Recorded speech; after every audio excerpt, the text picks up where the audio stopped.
a vital part of the job. For anyone listening in the financial industry or anything, if you're looking to build a business, it's always prospecting.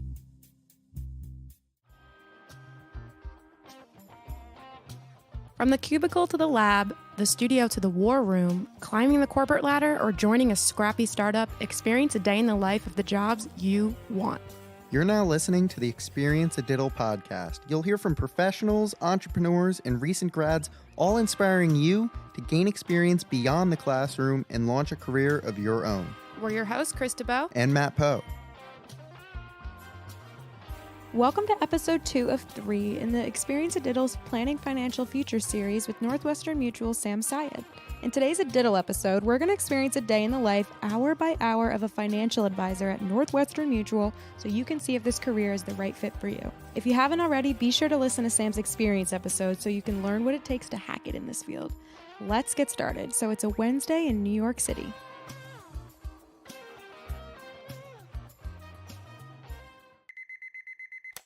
$4:50 a.m. is your alarm. First of all, other than BNI, you said that your alarm's set for this every day. Why is it set so early? So there's this thing called the 5:30 club and the 5 o'clock club and all that kind of jazz. I'm so much more productive in the morning, even when I'm really tired. By the way, my alarm does go off at 4:50 every single morning. Now, sometimes I might hit the snooze button for a little longer. Sometimes. I'm not a machine. None of us are machines. However, 4:30. What's sleeping in for you? Sleeping in is around 6:30. There, now we're talking a little bit. That's a lay-in. Oh, no. You guys can't see me, but my mouth is dropped. Absolutely not. Anyway. So yeah, 6:30 is a massive lay. Even on a Sunday, I think I'm 7 That's o'clock. Cool, and I'm the type of person that wants to be a morning person, but just like innately is not. Well, you should give it a go. I know. I try. I did this morning. Yeah? Yeah, I woke up because of him, 6:30. Wow. Yeah, he woke me up. Tried. Almost resorted to throwing water at me, but didn't have to go that far. I cleared it the night before. I said, if you don't wake up, I'm going to throw water. She goes, do it. It's okay. I was like, you're going to I might try that one with my wife. I don't think it'll go down too well. Make sure it's cold. Yeah, exactly. So 4:50 in the morning, 10 to 5, and I usually hit the snooze for 10 minutes. That's my snooze. So at 5 a.m., I head downstairs, lucky to have a gym downstairs in the building. Otherwise, I might have to wake up at 4:30 and head to the gym, so it'll be even earlier. I usually work out for anywhere between half an hour to 45 minutes, cardio and just some weights. And then I'm in the shower, ready to hit the day. And today is a BNI day. So for those who are listening, BNI stands for Business Network International. Fortunately, I'm the president in my chapter as well. So I need to make sure I'm setting an example and getting there nice and early in the day. What made you want to take on a leadership role in BNI? So it goes back to your question, actually. When I was head boy or class president, school president, whatever, and being head of that charities committee, I do enjoy giving positive direction if anywhere I can, helping people. And we have a fantastic chapter. So we meet at 7 o'clock. 6:45 is when you're meant to meet, but 6:45 to 7, and the meeting starts sharply at 7:15. And basically everyone that attends a BNI meeting will have, depending on the meeting, reasonable size meeting, 45 seconds to 60 seconds to all stand up in front of usually 25 to 50 people, depending on who's in the room, and say something about yourself, what you do, who you work for, and we call it an ask, A-S-K, just an ask. And that ask is basically something you're looking for, someone you want to meet, an industry you want to be connected to, anything like that. And everyone has that time to stand up when everyone's listening to them. And then one person a week will have 10 minutes to do a presentation. And then once that goes round, we have this part of the meeting where we all stand up, and the main part of the meeting is the passing of referrals and testimonials. So BNI is basically an organization to meet on a weekly basis, early in the morning, to help each other pass referrals. It's extremely important to get about and just meet new people, regardless of what you're doing. It doesn't matter if you're in the financial industry or not. It's just good to meet people, make friends, get invited to that barbecue party or that beach party or whatever it might be. Could you give some networking tips to the listeners who've never really done this before, don't really know how to start a conversation that's meaningful, or at least keep a conversation that's meaningful? Do you have any tips that you would give them? Yes. So the biggest tip, first of all, I'm going to tell you something which you probably didn't know, and I'm not joking. I get nervous in networking events. Can you believe it? Oh, I get. You don't like it. Well, the reason why I say it is because, like the president, the chap stuff. But I actually do get nervous. But after speaking to one or two people, it's always meeting some fantastic people. Some of the best people I've ever met in my life have came through networking. Oh. And I think, look, if you're looking for a conversation starter, it should really just be, "Hi, my name's Sam. Like, what do you do?" Or something like that. And just listen to them and just listen and ask them questions and just show them that you care and you just want to talk to them. And very rarely do I tell them what I do. I'm sharing that one with you because someone taught me that, and it's been a kind of networking code for years. Just showing an interest, because there's a lot of people that will walk around and say, "Hi, my name is Sam. I'm a financial advisor." And then you kind of give them a business card and then move on to the next person. They're like, "Who the heck was that?" So just have a comment. Think of something. If they've got a good suit, say, "That's a beautiful suit," or "That's a lovely dress," or, "Oh, how are you? Whereabouts do you live in the city? Are you in the city? Are you outside the city?" Anything that's a conversation starter. And not everyone's going to be, receptive or talking to you. But guess what? You've had a networking event. Right. They're there to meet. No, but they're also there to meet people as well, right? So everyone's in the same boat as you. Yeah. All the conversations don't have to be strictly professional. Exactly. Which is, I think, a misconception about networking. It is, yes. And my biggest tip, and I'll say this for those that have got, you're there, your first networking event, and it's a big open space, and there's food and there's drinks. So you grab a little bit of food, you grab a bit of drink, and then you just sit in the corner and you look at your emails. And I'll say that is something I've done multiple times in the past. And if I can go back in time, I would not have done that. So please just turn your phone off or put it in your pocket and then just focus on meeting people. Mm-hmm. And the last thing I'll say is I've adapted, I've grown to really just have 3 main meaningful conversations, and everything else is a bonus. As opposed to running around frantically trying to meet everyone. From what I've experienced, is meeting 3 awesome people. You can build that relationship, and then there's always going to be other networking events. At 8:30, the meeting's over and the members participate in some more open networking. While that's going on, Sam, as the president, has a committee meeting among other chapter leadership to discuss logistics and feedback. Straight after BNI, Sam gets right to the office to start the day.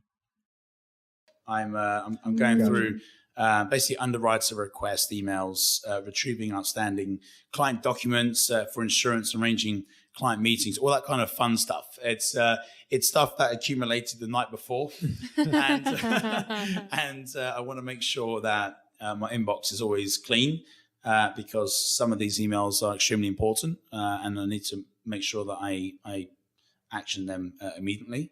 But the underwriting request emails are if someone's been accepted some insurance, then they might still need outstanding documents from that client. So I'll kind of go through all that kind of stuff, Gotcha. all that fun stuff, and then speak to clients. Awesome. Yes. Can you explain what an underwriter is and kind of what the relationship between you and the underwriting team? No. Yeah. So an underwriter is basically the person that will be viewing the insurance case that I put down in front of them. So, you have Jack Sparrow, right? He's a well-known guy. Very risky. Very risky. Insured. Drinks a bit of rum. And I put Jack Sparrow to the table, and they might turn around and say, all right, we've reviewed Jack Sparrow's case. I think he drinks a little bit too much alcohol, so we're not going to give him the best rating. We might give him X rating instead. And what are the factors that go into this rating? His health? Oh, there's so much. Yeah, basically, constantly. We go for a vigorous medical. Well, the medical's not vigorous. I mean, it's a blood test and a urine sample, but depending on the complication of the case, how big it is, they might have extra requirements that you need to do. And then it goes into a laboratory and the results all come out. And I can't see that stuff. That's confidential, but the information will go to the underwriter, which is strictly confidential. And the underwriter will either accept the case, rate the case, which is change the premier rating that I give every client, unless there's something that sticks out, or decline the case. And if the case is declined, they don't tell me the reason why it's declined unless the client tells me. So they say this case has been declined due to confidential information, and that's it. It's I wouldn't say it's a common case, but not everyone's accepted, and that's the hardest part of the job, because I love helping everyone. And if someone's declined, I then try to help them through another provider, because we can also advise other providers, not just Northwestern Mutual. Oh, nice. Yeah. Cool. And then you say you go through outstanding client documents. I can imagine you're keeping track of so many different documents multiplied by however many clients you have. What are those documents you're looking for of them? And then how do you best organize them so that, because it's confidential or sensitive information, I would assume, right? Yeah, so I'm lucky in that sense that at Northwestern Mutual, we do have a back office team that we work very closely with. So if a client sends me some documentation, I'll then send it to the back office team. If I can see there's something missing in there, I'll go back to the client. And if the back office team sent me a piece of information saying, we're missing this, this, and this, I then go back to the client and ask for that, and that. Cool. Thanks. Yeah. Awesome. All right, so 10 a.m., you start calling prospects. Yes, a vital part of the job.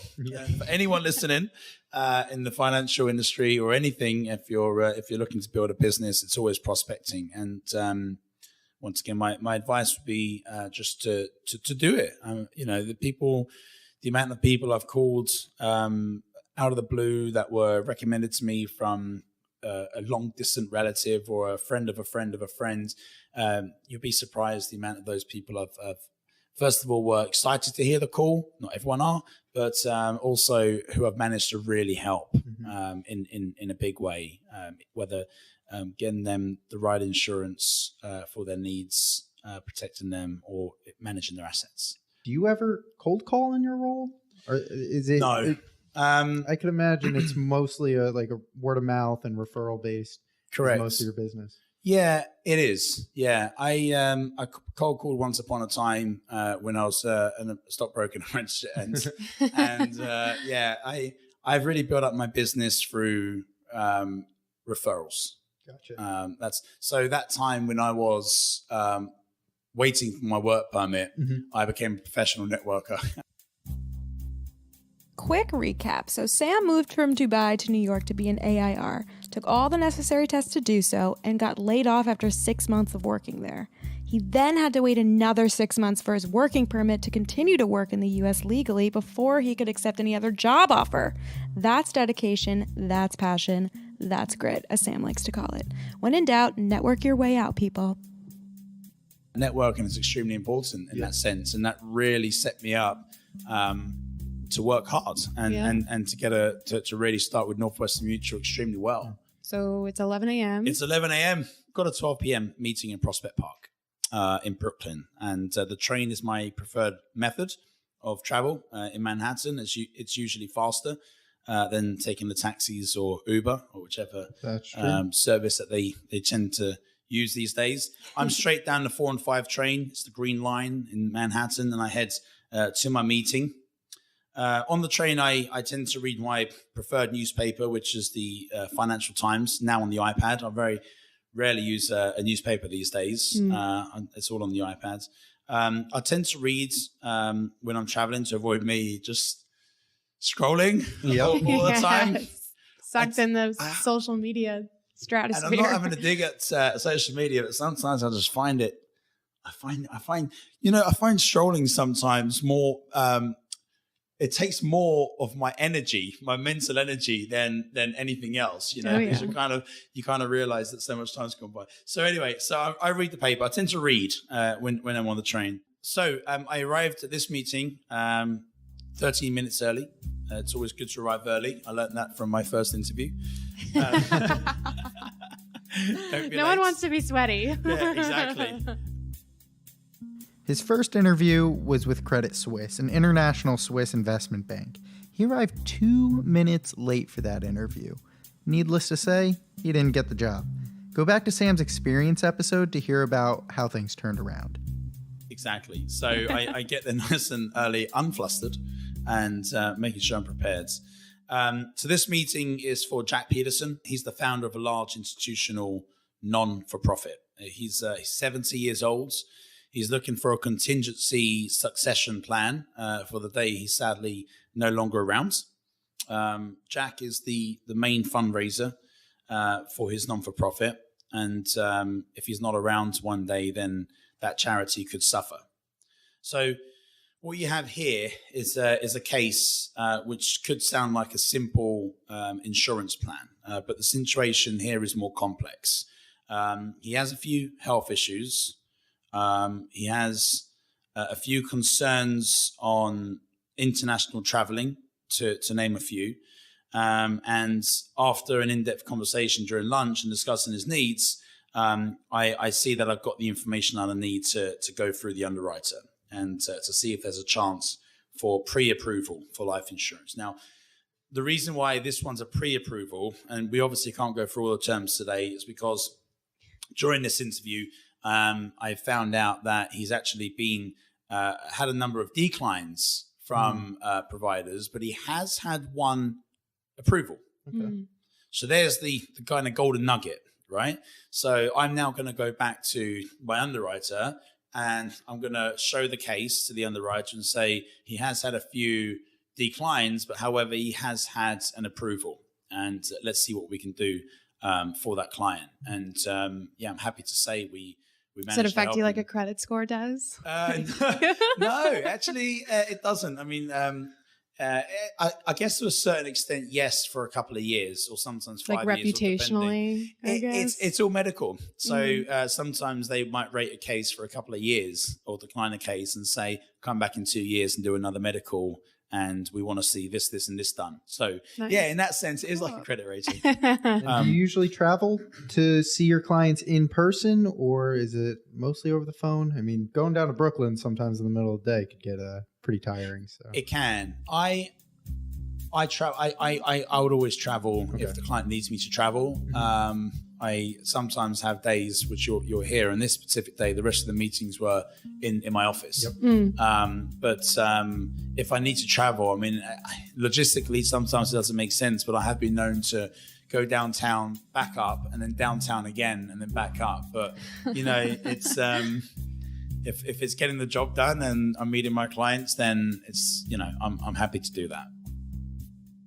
Sam says 95% of his meetings with clients are face-to-face, which makes sense, but he said he might cut back on that once he starts taking on clients from different states. He's registered to work with clients in New York, New Jersey, D.C., Florida, Texas, and California, just to name a few. By the way, to be a semi-national financial advisor requires separate testing and registration fees per state. Those fees could range from $100 to almost $300. Something to keep in mind. It's now 1:30. I'm heading back to the office. So there you go, straight down to Brooklyn, which has taken a fair bit, and then straight back up again for a 2:30 meeting with Barry and Jennifer. They're a married young couple, both aged 28, and who are planning to have children. They have no savings, investments, or insurance, but they're eager, to get started. And I love that, right? It doesn't really matter where you are in life. If you're eager to do something, then you are halfway there. If you haven't got a job, but you're eager to get that job, when you have a job interview, you're halfway there. It's that part. So I get excited when people are eager. So after going through the fact finder process to ascertain where they want to be. We spoke about this earlier in the 4-stage process, where they want to be and what they need to achieve that goal. We wrap up the meeting and arrange a date early next week to meet again and put a plan in place. This meeting went very well, as they both felt less anxious following the process and knowing that they had a plan ahead of them.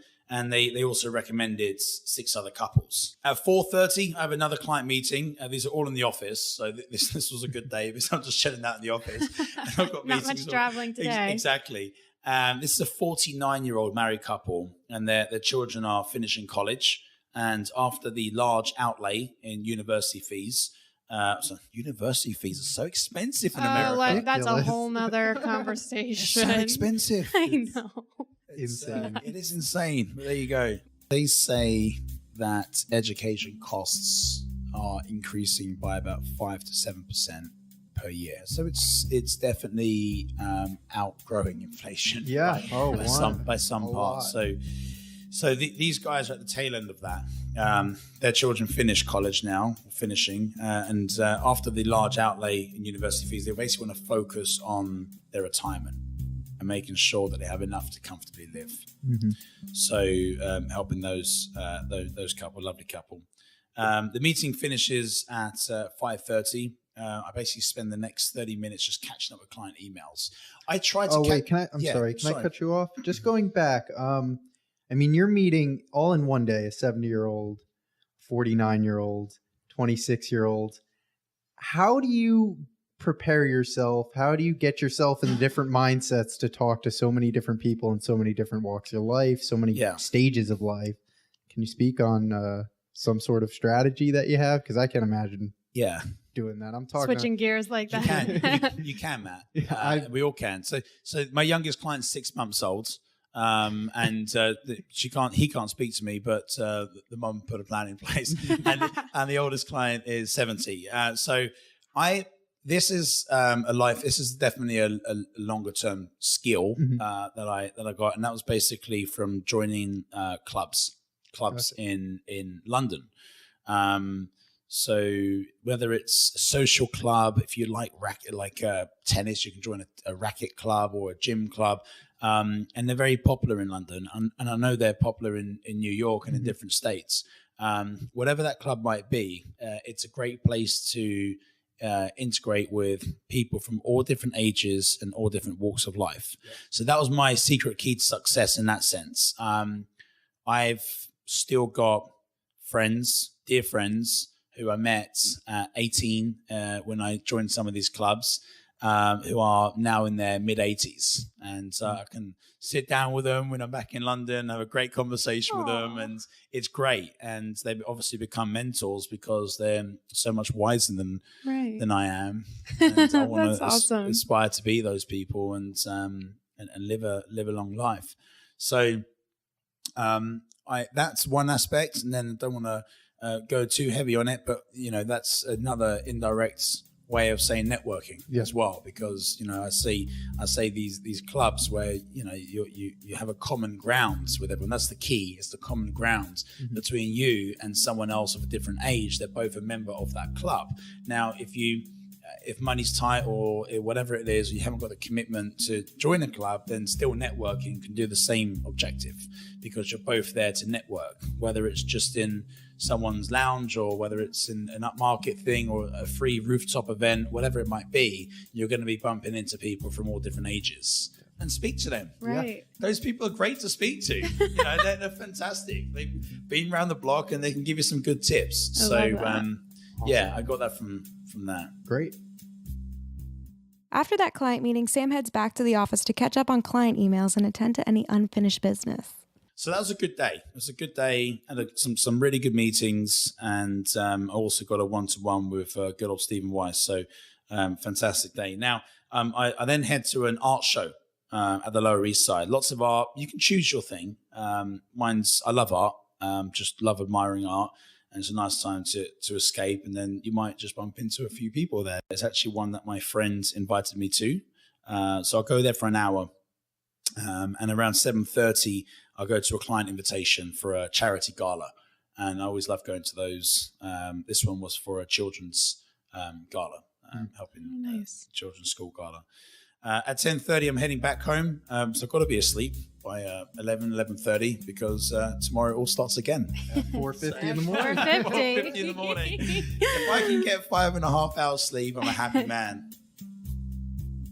And that, everyone, is a diddle of a financial advisor. That wraps up part 2 of 3 in the Experience a Diddle podcast series, Planning Financial Futures, with Northwestern Mutual's Sam Syed. If you haven't already, be sure to listen to Sam's experience episode to learn more about how he got to where he is today. But if you're all caught up, the final installment of the series will be Sam's advice to you, where we'll open up his toolbox, share his college advice, financial guidance, and industry insight.